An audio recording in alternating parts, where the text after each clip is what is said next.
It was a dark and stormy night. Rain pounded the windshield, its rhythmic violence mirrored by the jagged streaks of lightning slicing through the sky. The wipers struggled against the torrent, smearing water across the glass in futile arcs. I was exhausted, my hands gripping the wheel tighter than they needed to, my mind clouded by the lingering tension of a grueling double shift at the hospital. Home felt like an eternity away, and the thought of my warm bed was the only thing keeping me going. Then, I saw her. A lone figure stood on the shoulder of the highway, barely illuminated by my headlights. She was drenched, huddled in a threadbare jacket, her thumb extended in an almost pleading gesture. For a brief moment, I thought I was hallucinating. Maybe it was the fatigue. But no, she was real. I'm not the type to ignore someone in need, especially not in weather like this. But something about her unsettled me. Maybe it was the way she seemed to materialize out of nowhere, or how she didn't flinch as my car approached. A chill crept down my spine. My instincts told me to keep driving, but my conscience wouldn't let me.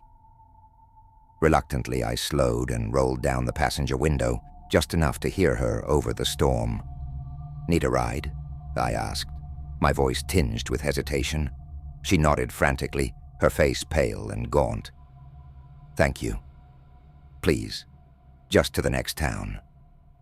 I unlocked the door, and she climbed in, water pooling beneath her as she sank into the seat. She was young, early 20s maybe, with long dark hair plastered to her face. Her eyes were wide and haunted, like she'd seen something terrible. "What happened?" I asked as I eased back onto the highway. "My car broke down," she said, her voice trembling. "Been walking for hours." I nodded, but her explanation didn't sit right. The nearest town was miles away, and I hadn't seen any sign of a stranded vehicle. The drive stretched on in silence, broken only by the drumming rain and the occasional rumble of thunder. I tried to make small talk, asked where she was from, where she was headed, but her answers were clipped, her tone distant. She seemed more focused on the road ahead than our conversation, her fingers gripping the edge of her seat as if bracing for impact. Then she started crying. At first it was soft, barely audible over the storm, but soon her shoulders shook with quiet sobs. I glanced at her, unsure of what to say. "Hey," I ventured. "Are you okay? Do you need me to take you to a hospital or something?" She shook her head violently, her wet hair whipping across her face. "No," she whispered, almost to herself. "Just please keep driving." Unease settled in the pit of my stomach. The longer we drove, the more wrong everything felt. She gave me directions in short, abrupt sentences, leading me off the highway and onto a narrow, unlit country road. The trees closed in around us, their gnarled branches clawing at the car as the wind howled through the darkness. The road was a mess, riddled with potholes and loose gravel. I slowed to navigate the terrain, my headlights barely piercing the oppressive gloom. "Almost there," she said, her voice barely audible. We pulled up to a farmhouse that looked like it had been abandoned for years. The windows were boarded up, the paint peeling away in jagged strips. The front yard was overgrown, littered with debris.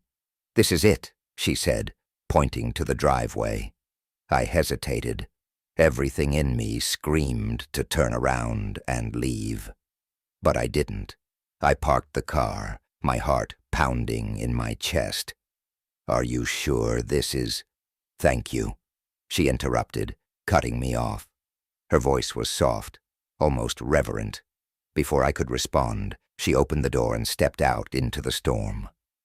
I watched as she walked toward the house, her figure barely visible through the sheets of rain. Then she stopped. She turned back to me, her face illuminated by a flash of lightning, and she smiled. It wasn't a smile of gratitude or relief. It was something else, something cold and unnerving. "Be careful," she whispered, her voice carrying eerily over the storm. And then she vanished. One moment she was there, standing in the rain. The next, she was gone. I froze, my mind racing to make sense of what I'd just seen. Had I imagined it? Was I losing it? The sound of a sharp knock on my window snapped me out of it. I whipped my head around, but there was no one there. Panicked, I threw the car into reverse and tore out of the driveway, gravel spraying beneath the tires. I didn't stop, didn't look back, didn't breathe until I was back on the highway. When I finally made it home, I locked every door and window, my hands still trembling. Sleep didn't come that night. The next morning I couldn't shake the feeling that I needed to go back.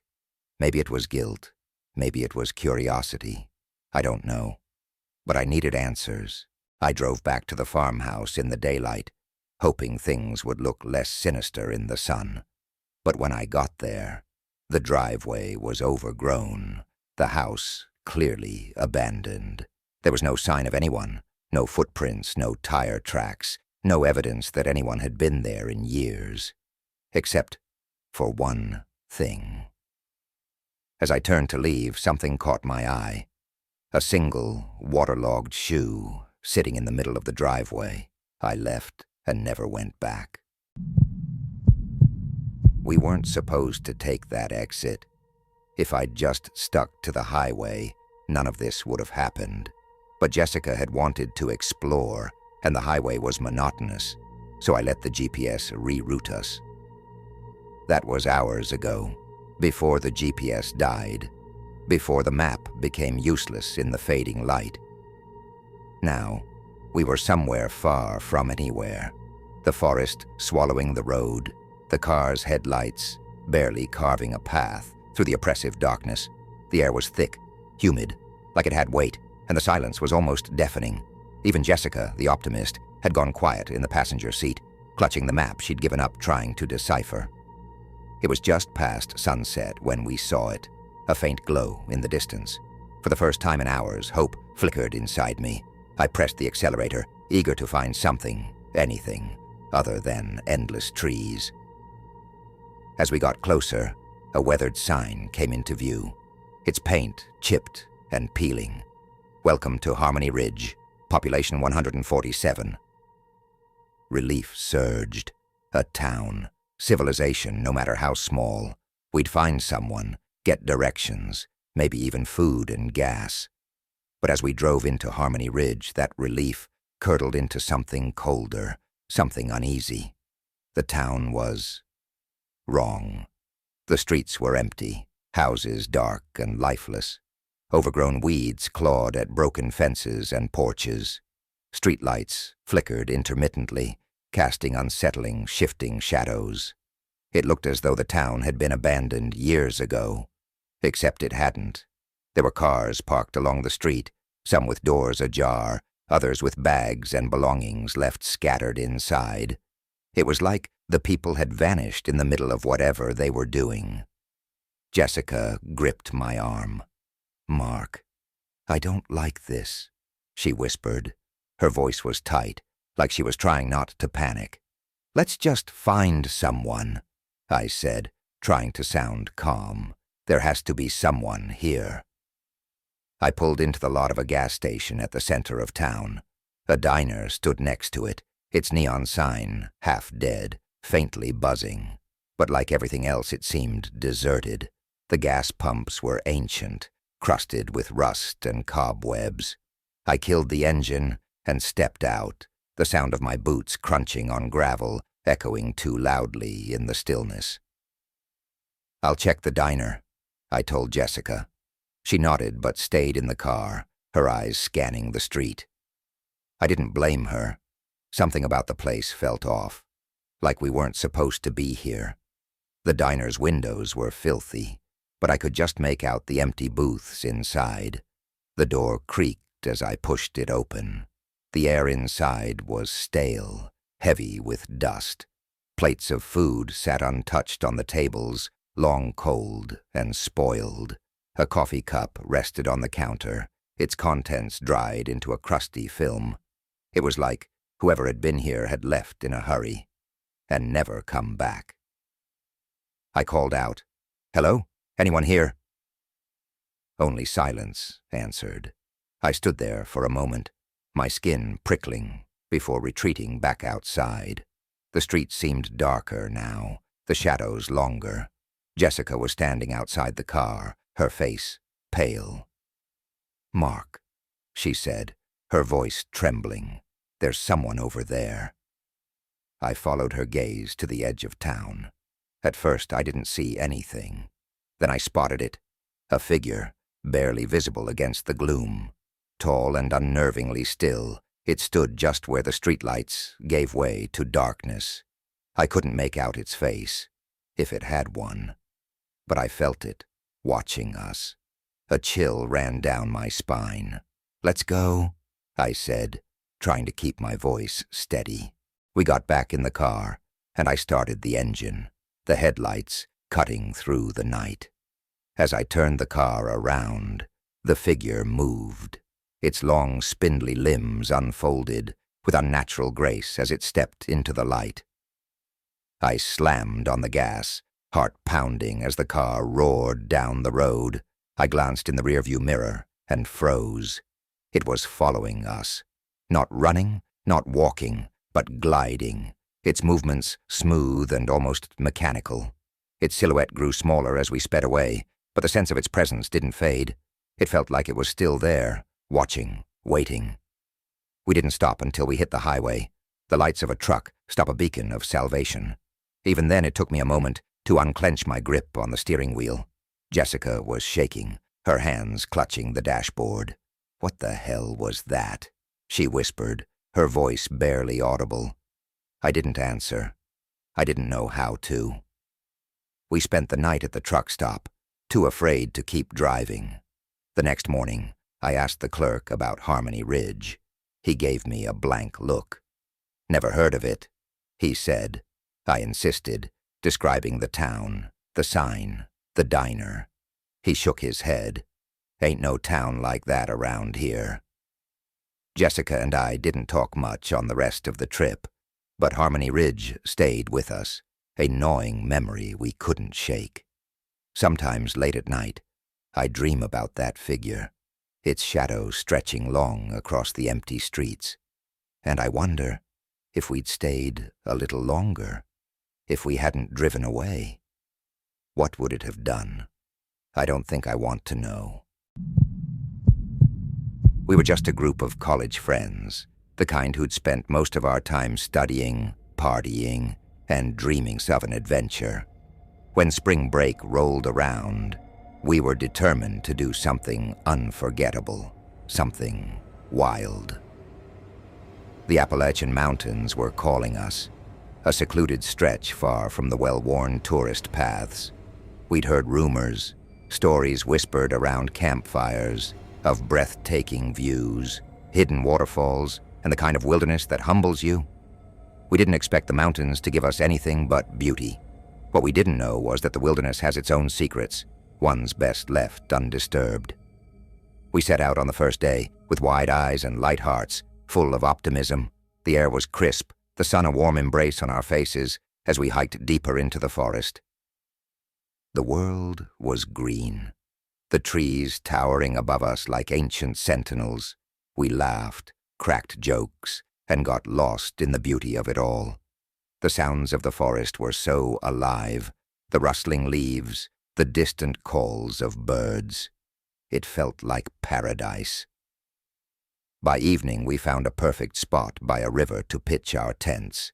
The fire crackled, and we roasted marshmallows, the flames casting warm, flickering shadows on our faces. We were still talking when we finally collapsed into our sleeping bags, the steady rush of the river lulling us to sleep. The second day, though, was a different story. It started slowly, a shift in the air, a drop in temperature, the skies darkening. We shrugged it off, figuring it was just the unpredictable weather of the mountains. But as we pressed on, the clouds thickened, and soon we were enveloped by a thick fog that rolled in like a living thing.